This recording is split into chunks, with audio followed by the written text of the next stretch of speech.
അതെ, രാവിലെ എണീക്കുമ്പോ എനിക്ക് ചായ വേണമെന്നറിയില്ലേ? എന്താ തരായിരുന്നത്? സൗകര്യം ഇല്ലാഞ്ഞിട്ട്. നിനക്ക് ചായ ഉണ്ടാക്കി തരലല്ലേ എന്റെ ജോലി. അതിനെ വേറെ ആളെ നോക്കിയാ മതി. നീ എന്ത് കണ്ടിട്ടാടി ഇങ്ങനെ തുള്ളുന്നത്? അടുത്ത് തന്നെ എന്റെ ഭാര്യ ആവാനുള്ളവളാ നീ. അന്ന് ഇതൊക്കെ നീ തന്നെ അല്ലേ ചെയ്യേണ്ടത്? അങ്ങനെ ഒരവസ്ഥ എനിക്ക് വന്നാ നിന്നെ കൊന്ന് ഞാൻ ജയിലിൽ പോവും. ഇത് ഞാൻ മുൻപും പറഞ്ഞിട്ടുള്ളതാ. അല്ല, അതല്ലെങ്കിലും ഞാൻ പോവും.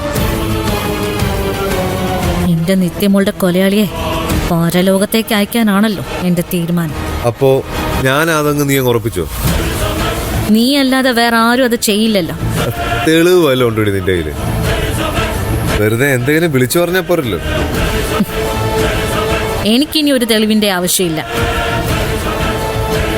എനിക്കറിയാം നീ അത് ചെയ്തത്. ആ ഒരു തിരിച്ചറിവ് മാത്രം മതി എനിക്ക്. തെളിവ് കോടതിയിൽ ഹാജരാക്കാനല്ലേ, നിയമത്തിന് മുന്നിൽ കൊണ്ടുവരാനല്ലേ. ഈ കേസില് ഞാൻ അങ്ങനെയൊന്നും ചെയ്യുന്നില്ലല്ലോ. ഇവിടെ ഞാൻ തന്നെയാ നിയമം, ഞാൻ തന്നെയാ കോടതി. ഞാൻ ശിക്ഷ വിധിക്കും, അത് നടപ്പാക്കുകയും ചെയ്യും. അതിനൊരുങ്ങിയതായിരുന്നു ഞാൻ. അപ്പോഴാ അമ്മ. എനിക്കറിയാം അമ്മ നിന്റെ കസ്റ്റഡിയിലുണ്ടെന്ന്.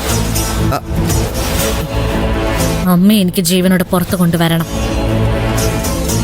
അമ്മ തിരിച്ചെത്തിയാൽ ഉടനെ നിന്റെ വിധി ഞാൻ നടപ്പാക്കും. നാരുന്ത് പെണ്ണാ നീ. നിന്നെ കൊണ്ട് ഒറ്റയ്ക്ക് സാധിക്കുമെന്ന് നിനക്ക് തോന്നുന്നു? നീ കണ്ടോടാ ഞാൻ എന്താ ചെയ്യാൻ പോകുന്നതെന്ന്. ഈ വലിയ വലിയ അസുരന്മാരെ വീഴ്ത്തിയതേ സ്ത്രീദൈവങ്ങളാ ശരത്തെ. ദുർഗ എന്ന അവതാരത്തെക്കുറിച്ച് നീ കേട്ടിട്ടുണ്ടോ? ദുർഗയാ ഞാൻ. എണ്ണി എണ്ണി നിന്നോട് കണക്ക് ചോദിക്കാൻ ഞാൻ വരുമ്പോ നീ കാരണം കൊല്ലപ്പെട്ട സകലരുടെ ആത്മാക്കളുടെ പിന്തുണയും ഫലവും എന്റെ കൂടെ ആയിരിക്കും. അത് മതി എനിക്ക്. ഒറ്റ കുത്തിന് നിന്റെ പ്രാണൻ എടുക്കാൻ.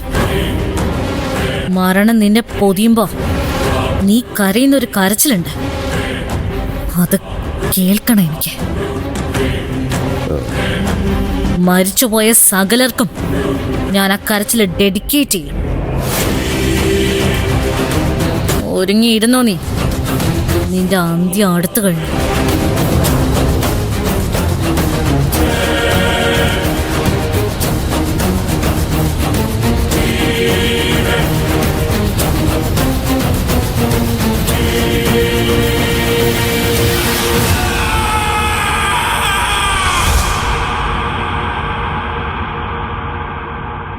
എന്നേടി അവിടെ നീ ശരത്തുപന് ചായ കൊടുക്കില്ല എന്ന് പറഞ്ഞു. പറഞ്ഞു. അതെന്തിനാ നീ അങ്ങനെ പറഞ്ഞത്? ശരത്തിന് ചായ കൊടുക്കേണ്ട ബാധ്യത എനിക്കില്ലാത്തോണ്ട്.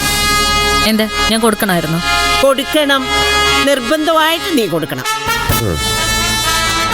ഇവിടെ ഉണ്ടാക്കുന്ന ഭക്ഷണത്തിന്റെ ഒരു വിഹിതം ഇവനും കൂടി അവകാശപ്പെട്ടതാണ്. ഇപ്പൊ മനസ്സിലായല്ലോ. ഇനി സമയാസമയം എനിക്ക് ഭക്ഷണം കിട്ടിയിരിക്കണം. ഇവിടുന്ന് കിട്ടുന്നുള്ള പ്രതീക്ഷ ശരത്തിന് വേണ്ട. നടക്കാനേ പോകുന്നില്ല. മുത്തശ്ശി എന്താടി ഞാൻ പറഞ്ഞാലും നിനക്ക് അനുസരിക്കാൻ ബുദ്ധിമുട്ടാണോ? ഇക്കാര്യത്തിൽ മുത്തശ്ശി എന്നല്ല, ദൈവം തമ്പുരാൻ തന്നെ വന്ന് പറഞ്ഞാലും ഞാൻ കേൾക്കില്ല.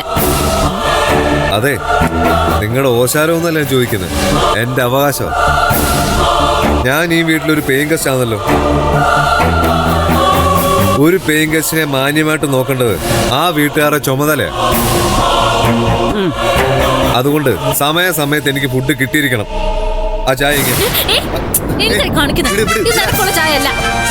ചായെങ്കിൽ ഞാൻ കുടിച്ചാൽ എന്താ കുഴപ്പം? തന്നില്ലെങ്കിൽ നീ എന്ത് ചെയ്യും? ഞാൻ കുടിക്കാൻ പോ. നീ എന്താ ചെയ്യാൻ പോകുന്നത് എനിക്കൊന്ന് കാണണം. അഹങ്കാരം കാണിക്കുന്നു.